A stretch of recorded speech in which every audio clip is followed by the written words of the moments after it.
Hello students. Presently हम fifth unit study कर रहे हैं, that is system of particles and rotational motion. Previous lecture में हमने सेंटर ऑफ मास के बारे में पढ़ा था। इस लेक्चर में हम कुछ न्यूमेरिकल्स करेंगे सेंटर ऑफ मास पे। तो देखिए, सबसे पहले एक न्यूमेरिकल पे चलते हैं। क्वेश्चन समझिए बहुत ध्यान से। मान लीजिए वो कहता है 4 particles each of mass 1 kg। Question देखिए ध्यान से, क्या कह रहा है? 4 particles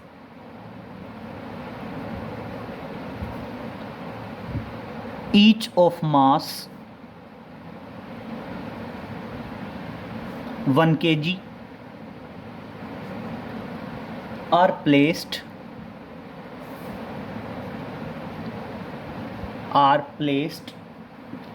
on the 4 corners of a square, on the 4 corners of a square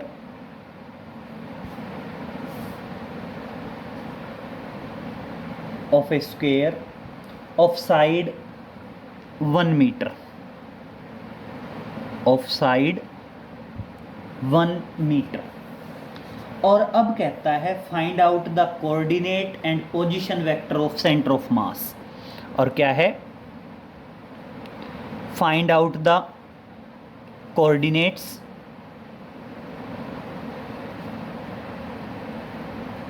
and position vector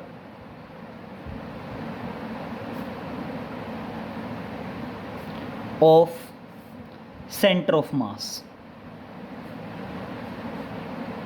clear? Question क्या है? मान लीजिए एक स्क्वायर है,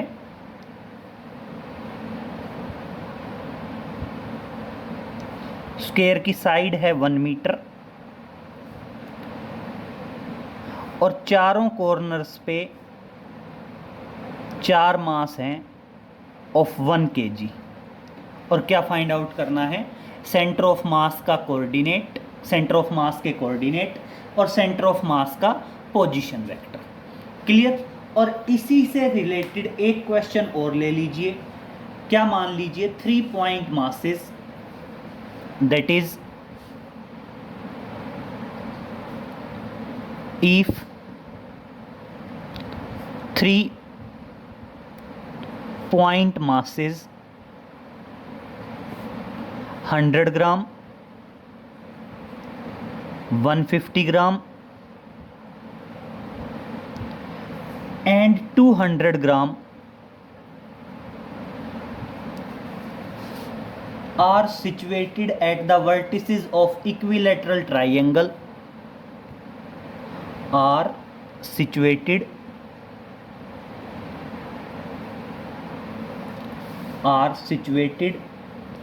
at the vertices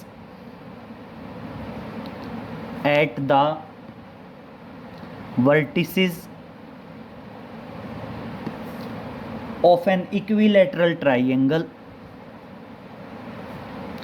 of an equilateral triangle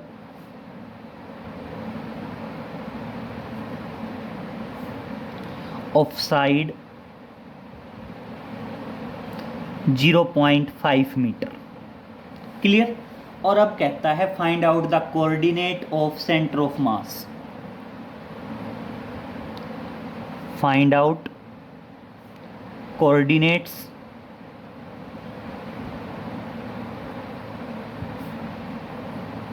of centre of mass. और कोऑर्डिनेट फाइंड आउट करने हैं बेटा। किसके कोऑर्डिनेट फाइंड आउट करने हैं? सेंटर ऑफ मास के कोऑर्डिनेट फाइंड आउट करने हैं। मान लीजिए ये है आपका इक्विलैटरल ट्राइंगल, ठीक है? और इक्विलैटरल ट्राइंगल के तीनों कॉर्नर्स पे 3 मास हैं और साइड दी हुई है। और हमने क्या करना है? पोजीशन वेक्टर फाइंड आउट करना है। अब मेरी बात सुनिए बेटा, जब भी इस तरह का क्वेश्चन हो तो उस टाइम पे आप क्या मानेंगे? एक्स एक्सिस, वाई एक्सिस मानेंगे और किसी एक पॉइंट को एज ए ओरिजिन अज्यूम कर लेंगे। जैसे ये स्क्वायर है तो ये तो मान लीजिए आपकी एक्स एक्सिस और ये मान लीजिए आपकी वाई एक्सिस, और ये जो पॉइंट है ये हो गया ओरिजिन।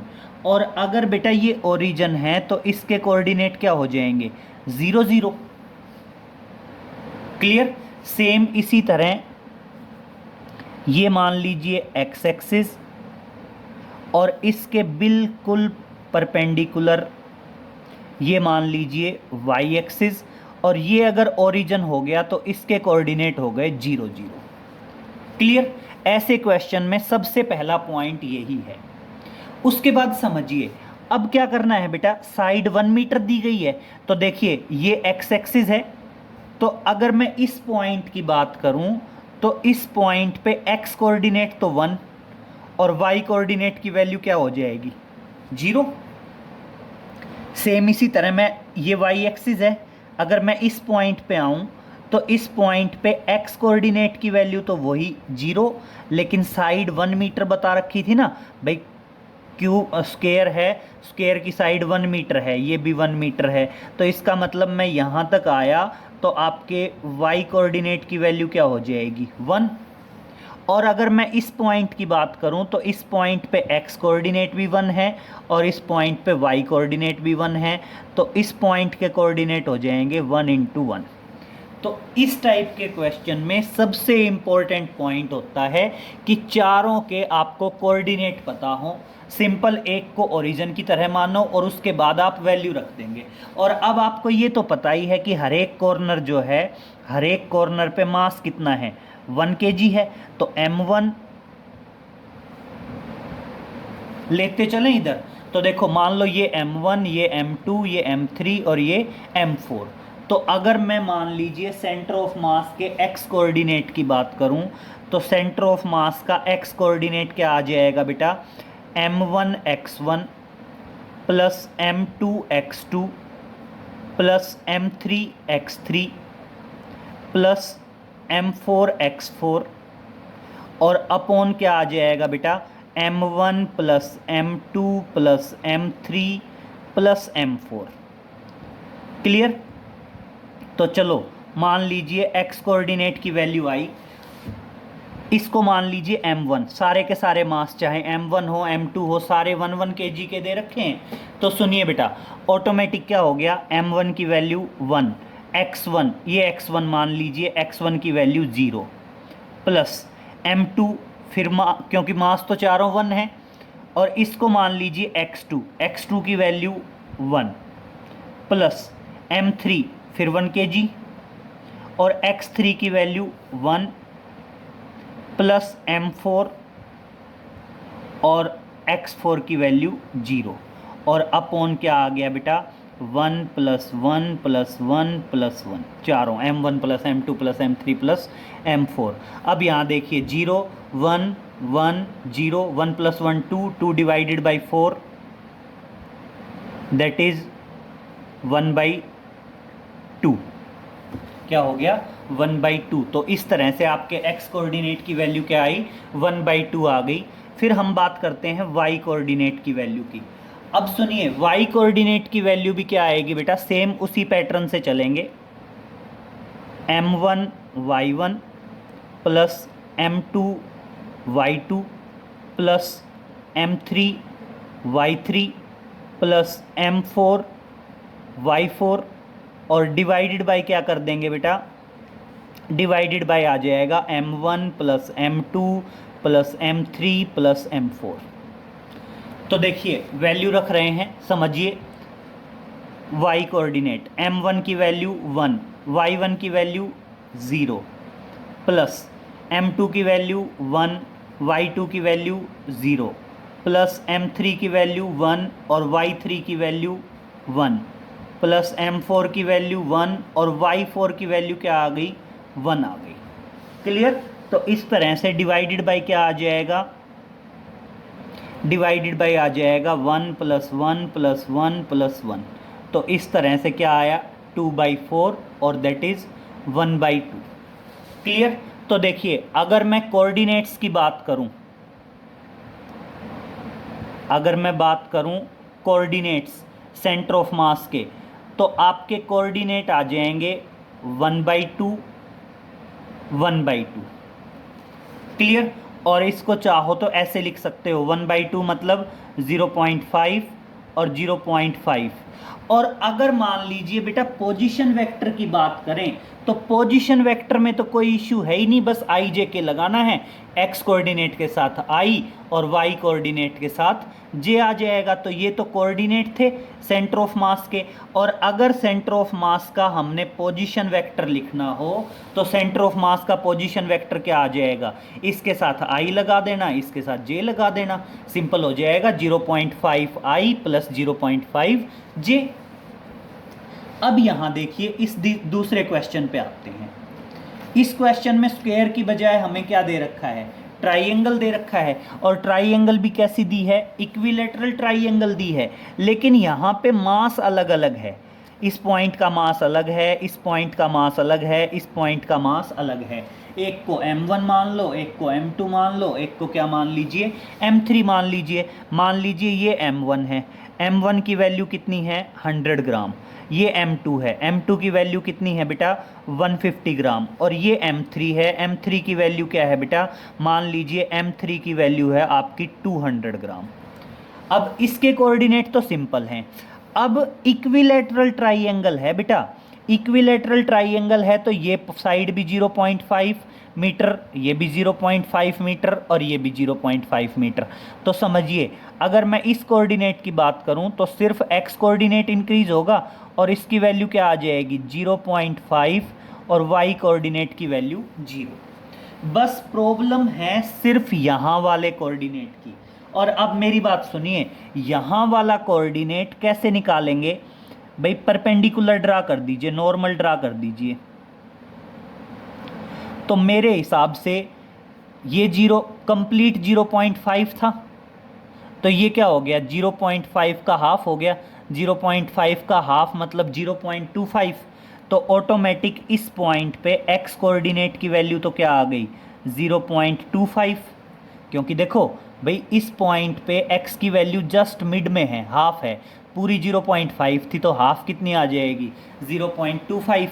और देखिए बेटा y कोऑर्डिनेट की वैल्यू क्या आएगी, ये जो परपेंडिकुलर होगा ये परपेंडिकुलर आपको किसकी वैल्यू देगा बेटा, y कोऑर्डिनेट की वैल्यू देगा। किस तरह से देगा समझिए, जैसे आप कहते हैं राइट मतलब इक्विलेटरल ट्राइंगल है, नॉर्मल ड्रा किया, ये साइड 0.5, ये साइड 0.25 और हम ये परपेंडिकुलर निकालना चाह रहे हैं। तो बेटा 0.5 का मतलब 1/2, 0.25 का मतलब 1/4। पाइथागोरस थ्योरम यूज़ कर लें तो ये क्या आ जाएगा 1/2 का स्क्वायर माइनस 1/4 का स्क्वायर और उसका क्या आ जाएगा अंडर रूट। तो देखना क्या आएगा 1/4 माइनस 1/16, एलसीएम 16 ले लो, 4 minus 1 that is 3/16 under root, और क्या आ जाएगा √3/4। ये वाली साइड ये कितनी आ गई √3/4 आ गई, कितनी आई बेटा √3/4 आई। और √3/4 के बाद अब हम क्या कर लेते हैं, रूट की वैल्यू रख लेते हैं। √3 की वैल्यू क्या आ गई, √3 की वैल्यू आ जाएगी 1.73 और डिवाइडेड बाई 4। इस तरह से हम क्या कर देंगे y कोऑर्डिनेट की वैल्यू निकाल देंगे। तो चाहो तो डेसिमल में लिख दो और चाहो तो सीधा ऐसे भी लिख दो, दैट इज़ √3/4, कोई फ़र्क नहीं पड़ना। चाहे तो √3/4 लिखो और चाहे आप इसको चाहो तो सॉल्व कर लो। √3 की वैल्यू आपको पता ही है 1.732 होती है, डिवाइडेड बाई 4 आ जाएगा तो क्या आएगा दैट इज़ 0.4 और 3। तो क्या आ जाएगा ये y कोऑर्डिनेट की वैल्यू आ जाएगी 0.43। बस यही एक स्टेप था। तो ये परपेंडिकुलर की वैल्यू निकालेंगे तो परपेंडिकुलर जो आएगा वो ऑटोमेटिक आपकी किसकी वैल्यू आएगी y कोऑर्डिनेट की वैल्यू आएगी। और अब इसको सेम उसी तरीके से कैरीड आउट कर देंगे।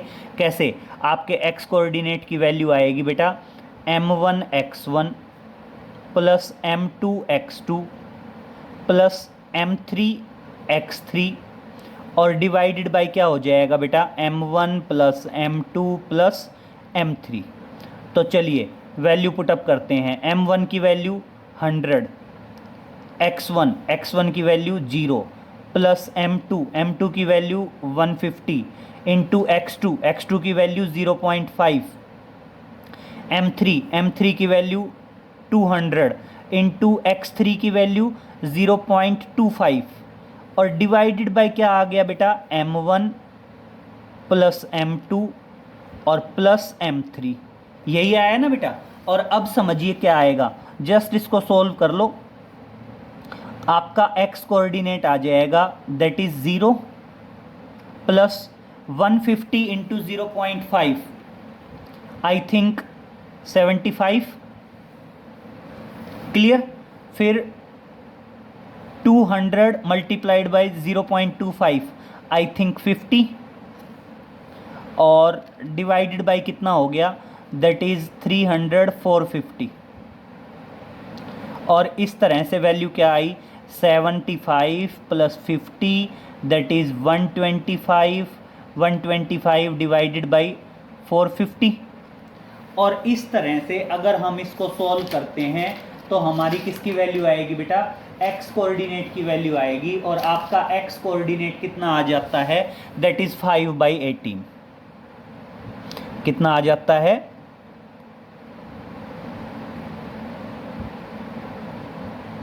5/18 आएगा। इसको अगर हम सोल्व करेंगे तो देखो कितने पे जाएगा, 25 पे चला जाएगा ना। और फिर देखना 25 पे 5, ये कितने पे जाएगा, 18, ठीक है, यही आएगा 5/18। इसी तरह बेटा अगर मैं y कोऑर्डिनेट की वैल्यू निकालना चाहूँ तो y कोऑर्डिनेट की वैल्यू भी क्या आएगी, y कोऑर्डिनेट की वैल्यू भी आप सेम करोगे। कैसे, that is m1 y1 m2 y2 m3 y3 upon m1 plus m2 plus m3। तो चलो m1 y1 0 है प्लस m2 y2 भी 0 है प्लस m3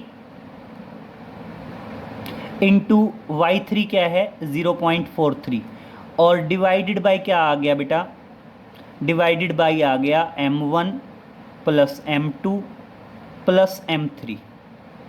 और इसको अगर हम करें तो टोटल y कोऑर्डिनेट की वैल्यू देखिए, y कोऑर्डिनेट की वैल्यू क्या आ जाएगी, that is 200 into 43 multiplied by 2 होगा तो ऑटोमेटिक 86 और 86 डिवाइडेड बाय क्या आ जाएगा, 450 आ जाएगा। तो क्या आ जाएगा, 86 डिवाइडेड बाई 450। ये जितने पे भी जाता है इसको कैंसिल कर लीजिए, कितने पे जाएगा, 2 से कर दें, 2 से करेंगे तो 2 से करने के बाद ऑटोमेटिक क्या आ जाएगा, दैट इज़ 43 अपॉन 225, क्लियर। तो इस तरह से आपके जो कोऑर्डिनेट्स हैं,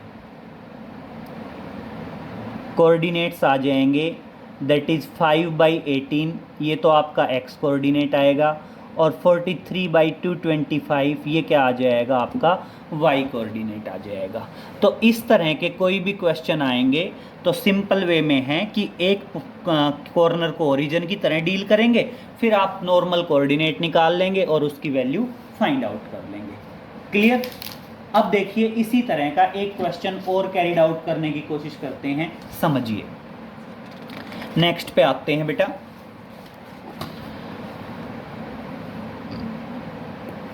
नेक्स्ट है आपका find the centre of mass of a uniform L shape lamina. Question समझिए क्या है,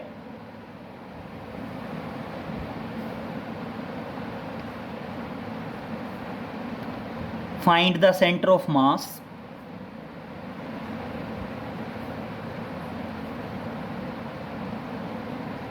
find the center of mass of uniform L-shaped lamina of uniformed L-shaped lamina, uniform L-shaped lamina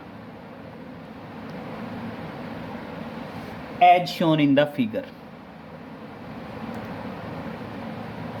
as shown in the figure. Clear. अब कहता है the mass of lamina is 3 kg। The mass of lamina is 3 kg। Mass of lamina क्या है? मास of lamina आपका 3 kg है।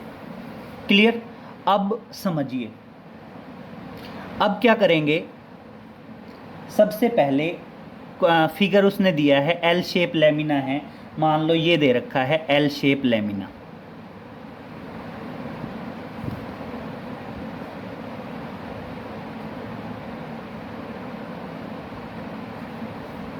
उसने कुछ इस तरह का लेमिना दिया है एल शेप का।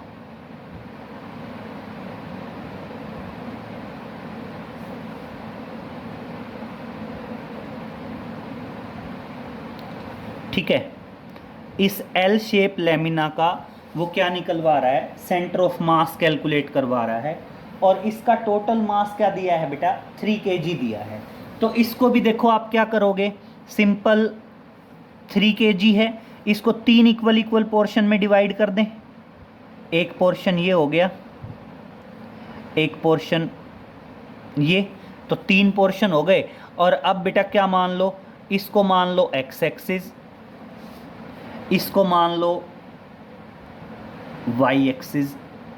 और अब समझिए बहुत ध्यान से, अपने आप में हमने 3 शेप में डिवाइड कर दिया। अब इसका सेंटर ऑफ मास यहां पे होगा, इसका सेंटर ऑफ मास यहां पे होगा, और इसका सेंटर ऑफ मास यहां पे होगा।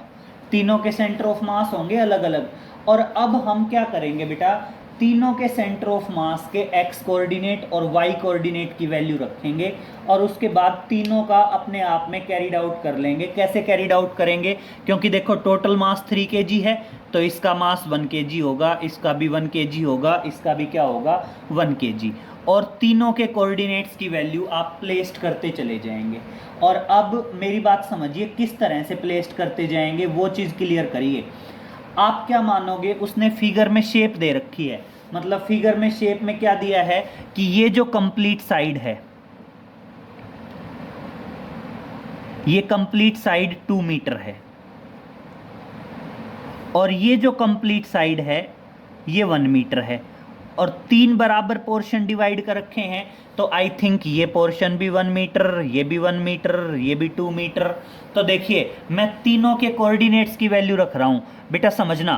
कंप्लीट 2 मीटर, ये 1 मीटर, और सेंटर ऑफ मास बिल्कुल बीच में एग्जिस्ट करेगा, तो इधर y कोऑर्डिनेट भी 0.5 और x कोऑर्डिनेट भी 0.5। तो मेरी बात समझिए, ये जो पोर्शन है, इस पोर्शन का x कोऑर्डिनेट भी क्या होगा? इस पोर्शन का x कोऑर्डिनेट भी 1/2 होगा, और इसका y कोऑर्डिनेट भी कितना होगा? 1/2 होगा। क्लियर हुआ? x कोऑर्डिनेट की वैल्यू भी 1/2 आएगी, और आपके y कोऑर्डिनेट की वैल्यू भी क्या आएगी? 1/2 आएगी। सेम इसी तरह अगर मैं यहाँ की बात करूँ, तो यहाँ पे देखो x कोऑर्डिनेट तो वही 1/2 है, लेकिन y कोऑर्डिनेट क्या हो गया? 1 और प्लस 1/2, 1 प्लस 1/2 क्या हो गया? 3/2। तो इस वाले पोर्शन का x कोऑर्डिनेट तो है 1/2, और y कोऑर्डिनेट की वैल्यू है 3/2। y कोऑर्डिनेट की वैल्यू क्या है? 3/2 है। सेम इसी तरह अगर मैं इसकी बात करूं, तो देखिए ये जो कंप्लीट वैल्यू है यहाँ तक, ये 2 है, ये 1, और ये आगे 1/2। तो x कोऑर्डिनेट तो कितना हो गया? 3/2। और y कोऑर्डिनेट की मतलब क्या है? ये हाइट, ये हाइट तो ऑटोमेटिक 1/2 है। तो इसके देखिए x कोऑर्डिनेट की वैल्यू, इस वाले की x कोऑर्डिनेट की वैल्यू तो आएगी आपकी 3/2, और y कोऑर्डिनेट की वैल्यू आ जाएगी 1/2। तो इस तरह से हमने जो कंप्लीट एल शेप लेमिना था, उस कंप्लीट एल शेप लेमिना को 3 अलग अलग पोर्शंस में डिवाइड कर दिया। हमने तीनों का सेंटर ऑफ मास के कोऑर्डिनेट ले लिए, तीनों का मास 3 kg था तो 1 kg आ गया। और अब क्या करते हैं, हम ऑटोमेटिक सेंटर ऑफ मास का निकाल लेते हैं। तो सेंटर ऑफ मास का जो x कोऑर्डिनेट आएगा वो क्या आएगा? m1 x1 plus m2 x2 plus m3 x3, और अपॉन क्या आ जाएगा? m1 plus m2 plus m3। क्या आ जाएगा? m1 plus m2 plus m3। और देखिए क्या आएगा, x is equal to m1। m1 की वैल्यू देखिए, m1 आपका क्या है, ऑटोमेटिक m1 m2 m3 तीनों 1 1 kg हैं, तो m1 की वैल्यू 1। x1 की वैल्यू इसको m1 मान लीजिए, इसको m2 मान लीजिए, इसको m3 या इसको m1 m2 m3, वो कोई फ़र्क नहीं पड़ता।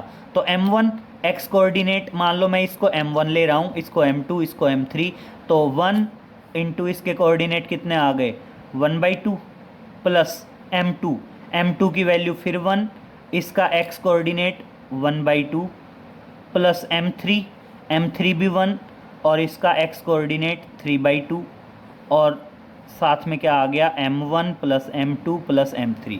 तो देखिए क्या आएगा, 1/2 प्लस 1/2 प्लस 3/2, तो ऑटोमेटिक क्या आ गया, 5/2 और डिवाइडेड बाय क्या है, 3, तो ऑटोमेटिक क्या आ गया, 5/6 आ गया। तो इस तरह से आपके x कोऑर्डिनेट की वैल्यू क्या आ गई, 5/6। सेम इसी तरह y कोऑर्डिनेट निकालेंगे, y कोऑर्डिनेट क्या आएगा, m1 y1 plus m2 y2 plus m3 y3 upon क्या आ जाएगा, m1 plus m2 plus m3। Clear? रखते जाइए वैल्यू, m1 1, फिर y1 की वैल्यू 3/2 प्लस m2 1 और y2 की वैल्यू 1/2 प्लस m3 1 और y3 की वैल्यू 1/2 अपॉन क्या आ जाएगा, m1 plus m2 plus m3। तो सेम वही करेंगे, तो ऊपर क्या आया, 5/2 डिवाइडेड बाई 3 और क्या आ जाएगा, 5/6 आ जाएगा। तो इस तरह से बेटा इसके जो कोऑर्डिनेट्स आए, सेंटर ऑफ मास के जो कोऑर्डिनेट हैं, that is centre of mass, और सेंटर ऑफ मास के जो कोऑर्डिनेट्स आए, सेंटर ऑफ मास के कोऑर्डिनेट्स क्या आ गए, सेंटर ऑफ मास का x कोऑर्डिनेट भी 5/6 और सेंटर ऑफ मास का y कोऑर्डिनेट भी क्या आ गया, 5/6। इस तरह से दोनों कोऑर्डिनेट की वैल्यू आ गई 5/6 5/6। क्लियर हो गया? तो इस टाइप का कोई क्वेश्चन आए तो उसको ऐसे कैरिड आउट करना है। और अब एक क्वेश्चन समझ लीजिए बहुत ध्यान से, मान लीजिए वो कहता है a T shape object with dimension as shown in the figure. पहले क्वेश्चन समझिए, क्वेश्चन क्या है, a T shaped object, a T shaped object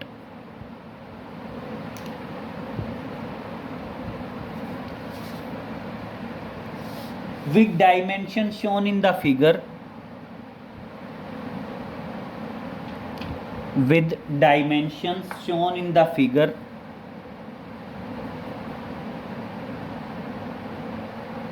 with dimensions shown in the figure,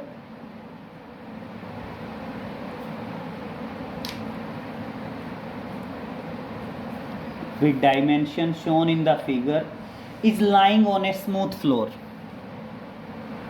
is lying on a smooth floor। Clear? अब क्या कहता है, a force F is applied at a point P parallel to AB। क्या बताएंगे आगे, क्या कहा है, a force F is applied, a force F is applied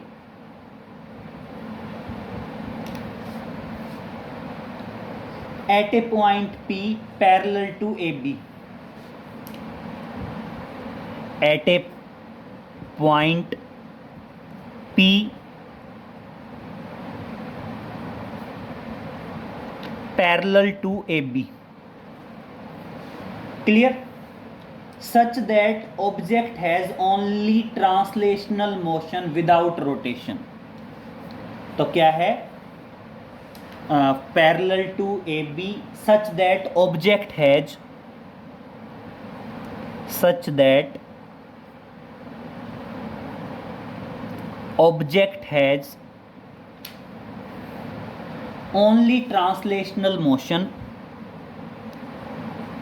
only translational motion without rotation,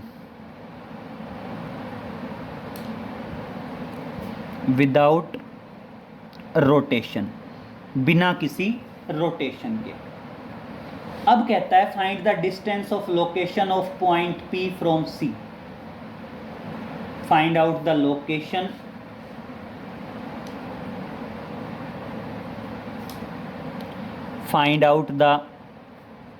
location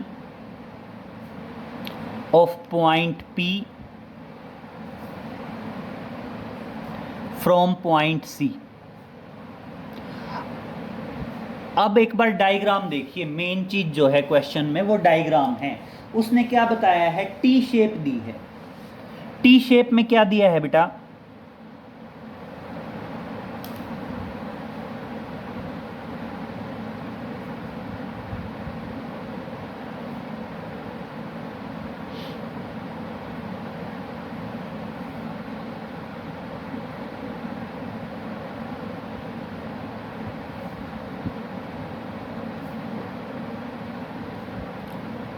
diagram पे मत जाना, मेन स्पेसिफिकेशन की बात करते हैं। उसने क्या दिया है, ये साइड तो दी है 2L, ये कंप्लीट यहाँ से यहाँ तक, ये साइड तो दी है 2L। और बेटा ये जो साइड है ना, ये दी है L। और उसने ये पॉइंट दे रखा है P, ये A है, ये B है, ये C है, और ये पॉइंट है D। और वो कह रहा है यहाँ लगाया फोर्स F, और ये पॉइंट उसने शो किया P। क्लियर। अब वो कहता है पॉइंट P का डिस्टेंस C से निकालना है। सबसे पहले जो समझने वाला पॉइंट है वो देखिए, उसने कहा कि मैंने P पे फोर्स लगाया और ऑब्जेक्ट ने सिर्फ ट्रांसलेशन मोशन किया, कोई रोटेशन मोशन नहीं हुआ। तो एक चीज़ क्लियर है कि पॉइंट P किसको रिप्रेजेंट कर रहा है, पॉइंट P आपके सेंटर ऑफ मास को रिप्रेजेंट कर रहा है। पॉइंट P किसको रिप्रेजेंट कर रहा है, सेंटर ऑफ मास को रिप्रेजेंट कर रहा है। तो इसका मतलब यहाँ पे सेंटर ऑफ मास है, सेंटर ऑफ मास है तो सेंटर ऑफ मास का एक्स कोऑर्डिनेट तो अपने आप ही आ गया, क्योंकि ये कंप्लीट साइड क्या थी, कंप्लीट साइड L थी। तो ये पॉइंट जस्ट मिडल में होगा, जस्ट मिडल में होगा तो आपका एक्स कोऑर्डिनेट तो L/2 आएगा। लेकिन उसने पूछा क्या है, उसने पूछा है कि पॉइंट C से पॉइंट P का डिस्टेंस बताना है। मतलब हमने क्या बताना है, y कोऑर्डिनेट की वैल्यू बतानी है। और अब समझिए y कोऑर्डिनेट की वैल्यू किस तरह से बताएंगे, आप इसको अपने आप में दो अलग अलग पार्ट की तरह एज्यूम कर लेंगे, दो अलग अलग पार्ट की तरह एज्यूम करेंगे। तो ये एक ये एक इसका सेंटर ऑफ मास अलग और इसका सेंटर ऑफ मास अलग, और दोनों को फिर क्या कर सकते हैं, अलग अलग कैरिड आउट कर सकते हैं। इसके अलावा हम एक दूसरा तरीका मान सकते हैं कि उसने बोला है कि कंप्लीट का जो आप मास है ना, वो मास आप क्या मान लीजिए, मास पर यूनिट लेंथ मान के चलिए लैम्डा, मास पर यूनिट लेंथ लैम्डा मान के चलेंगे। तो ऊपर वाले का मास तो क्या आएगा, लैम्डा इंटू एल, और नीचे वाले का मास क्या आ जाएगा, लैम्डा इंटू 2L। क्लियर। तो समझिए एक बात, दोनों पॉइंट्स को मैं क्लियर कर रहा हूं, एक बार समझिए बहुत ध्यान से। क्या बताया, एक तो ऊपर वाले पोर्शन का मास और एक हम लेंगे नीचे वाले पोर्शन का मास। तो बेटा ऊपर वाले पोर्शन का मास तो कितना आएगा, लैम्डा इंटू एल। तो सबसे पहले देखिए क्या कहेंगे, let lambda be the mass per unit length. Lambda क्या मानेंगे, मास पर यूनिट लेंथ मानेंगे। तो इस तरह से ऊपर वाले पोर्शन का मास ऊपर वाले पोर्शन का मास जो है m1 और वो किसके बराबर आ जाएगा, लैम्डा मास पर यूनिट लेंथ है और इसकी लेंथ क्या है l, तो क्या आ जाएगा लैम्डा इंटू एल आ जाएगा। और देखिए जो नीचे वाला पोर्शन है, नीचे वाले पोर्शन का हम जो मास मानेंगे वो मास मान लेंगे m2 और क्या आ जाएगा मास पर यूनिट लेंथ और मल्टीप्लाइड बाय लेंथ और अपने आप में क्या आ गया 2 लैम्डा एल आ गया। लीनियर चार्ज डेंसिटी मतलब हम ये मान लेंगे कि अगर मतलब 1 सेंटीमीटर लेंथ है तो मास लैम्डा है और अगर लेंथ l सेंटीमीटर है तो मास क्या हो गया लैम्डा l। ये लेंथ 2l है तो इसका मास क्या हो गया 2 लैम्डा इंटू l। अब क्या करेंगे, दोनों के अलग अलग y कोऑर्डिनेट्स की वैल्यू सेपरेट करेंगे और बहुत ध्यान से सुनिए। इसका जो y कोऑर्डिनेट है वो 2l लेंथ पे है और इसका y कोऑर्डिनेट जो सेंटर ऑफ मास आएगा वो कितने लेंथ पे आ जाएगा l लेंथ पे आ जाएगा। तो देखिए आप क्या कहेंगे, नाउ x कोऑर्डिनेट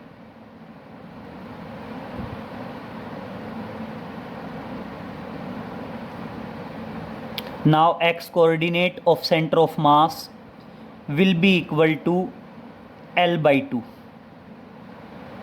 जो x कोऑर्डिनेट आएगा वो ऑटोमेटिक क्या आएगा आपका L/2 आएगा। और अब बात करेंगे y कोऑर्डिनेट की। Now y coordinate of centre of mass, और देखिए y कोऑर्डिनेट में हम क्या करेंगे, जैसे इसके सेंटर ऑफ मास लिए थे ना, तो हम क्या करेंगे ऊपर वाले का सेंटर ऑफ मास अलग लेंगे, नीचे वाले का सेंटर ऑफ मास अलग लेंगे बिल्कुल मिडल में, और दोनों के अकॉर्डिंग फिर सेंटर ऑफ मास का y कोऑर्डिनेट निकाल देंगे। कैसे, m1 y1 plus m2 y2 upon m1 plus m2। तो देखिए क्या करेंगे, m1 ऊपर वाले का मास मान लीजिए, ऊपर वाले का मास m1 किसके बराबर है lambda into L into y1, ऊपर वाले का y कोऑर्डिनेट कितना है 2l, क्योंकि यहां से ऊपर तक गए ना तो 2l हो गया, प्लस m2 इसका मास कितना है 2 लैम्डा एल और इसके y कोऑर्डिनेट की वैल्यू क्या है, जस्ट कंप्लीट लेंथ 2l थी तो बीच में एग्जिस्ट करेगा तो l, और upon total mass m1 plus m2, यही है ना दोनों m1 और प्लस m2। और अब बेटा अगर इसको सॉल्व करें तो इस तरह से कंप्लीट आपके जो y कोऑर्डिनेट की वैल्यू है, y कोऑर्डिनेट की वैल्यू आ जाएगी 4l/3। y कोऑर्डिनेट की वैल्यू क्या आ जाएगी, दैट इज 4l/3। क्लियर। तो देखिए इस तरह से ये आपका सेंटर ऑफ मास का x कोऑर्डिनेट आ गया, ये सेंटर ऑफ मास का y कोऑर्डिनेट आ गया। तो इस तरह से हम जो न्यूमेरिकल्स हैं वो कैरिड आउट करने की कोशिश करेंगे, सेंटर ऑफ मास के जो न्यूमेरिकल्स हैं उनकी प्रैक्टिस करेंगे। नेक्स्ट लेक्चर में हम इसको आगे करेंगे बेटा, नेक्स्ट लेक्चर में मिलते हैं। Okay, thank you.